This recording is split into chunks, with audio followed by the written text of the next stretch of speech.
পঞ্চায়তে মণ্ডল কংগ্ৰেছৰ সভা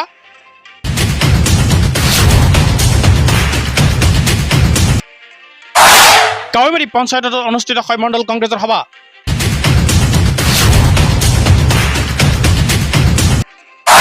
কাৱৈমাৰী পঞ্চায়তত নতুনকৈ 5 জনৰ কংগ্ৰেছ দলত যোগদান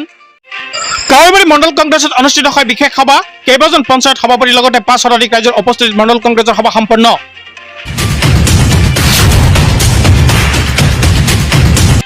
সামগ্ৰী সমষ্টি লাউকা ব্লক কংগ্ৰেছৰ বিভিন্ন পঞ্চায়তত আৰম্ভ হৈছে মণ্ডল কংগ্ৰেছৰ সভা সক্ৰিয় কংগ্ৰেছ কৰ্মীসকলক লৈ অনুষ্ঠিত হয় বিশেষ সভাখন তৃণমূল পৰ্যায়ত কংগ্ৰেছৰ বেটি অধিক শক্তিশালী কৰাৰ উদ্দেশ্যে তৎপৰ হৈ পৰিছে কংগ্ৰেছী নেতা কৰ্মীসকল কাৱৈমাৰী পঞ্চায়ত সভাপতিৰ শক্তিশালী নেতৃত্বত কংগ্ৰেছ দল আৰু বিধায়ক ৰকিবুল হুছেইনৰ নীতি আৰু আদৰ্শৰ প্ৰতি আকৃষ্ট হৈ 5 জনে নতুনকৈ কংগ্ৰেছ দলত যোগদান কৰে কাৱৈমাৰী মণ্ডল কংগ্ৰেছৰ সভাত প্ৰথমবাৰৰ বাবে দেখা গ'ল 5 শতাধিক ৰাইজৰ উপস্থিতি পূৰ্বতকৈ অধিক শক্তিশালী ৰূপত কাৱৈমাৰী পঞ্চায়ত কাৱৈমাৰী মণ্ডল কংগ্ৰেছৰ সভাই পুনৰবাৰ প্ৰমাণ কৰে যে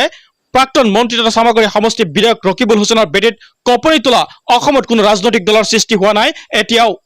আনহাতে সভাখনত উপস্থিত থাকে কাটপৰা পঞ্চায়তৰ সভাপতি মাইনুল হক চৌধুৰী জ্যেষ্ঠ কংগ্ৰেছ কৰ্মী গোলাম মুস্তফা একে ফজল আহমেদকে ধৰি কেইবাজন জ্যেষ্ঠ কংগ্ৰেছ কৰ্মী সভাখনত উপস্থিত থাকে